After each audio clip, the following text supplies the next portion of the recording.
اي حاجه في حياتك تحس ان انت عايز تعملها وتفكر فيها وتلاقي مخك بيقول لك ما تعملهاش، ده الحوار ده مش حلو، ده الحوار ده صعب، نصيحه مني دلوقتي حالا قوم اعمل الحاجه ديت.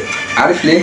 لان المخ بطبعه هو ربنا خلقه ان هو بيحب الراحه، مش بيحب ان انت تعمل حاجه جديده وبتتعب وبتاع، لا هو عايزك تكون مرتاح. فمثلا هتقول عايز انزل الجيم، هيقول لك لا هتروح ليه وتروح ساعتين في اليوم وتمارين ومش عارف ايه وتقطع اليافك العضليه وتمارين وتعب وحر، لا لا لا ما تروحش، خليك قاعد. عايز تروح شغل، لا لا هتروح شغل وبتسمع مش عارف ايه من ايه، هتلاقي بيقول لك حاجات كتير جدا سلبيه ووحشه.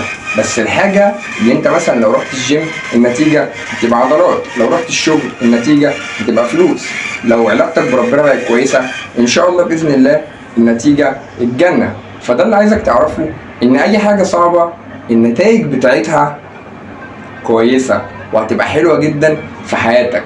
فما تسمعش كلام عقلك وابدا قوم دلوقتي نفذ اللي انت مأجله. وبس كده، سلام.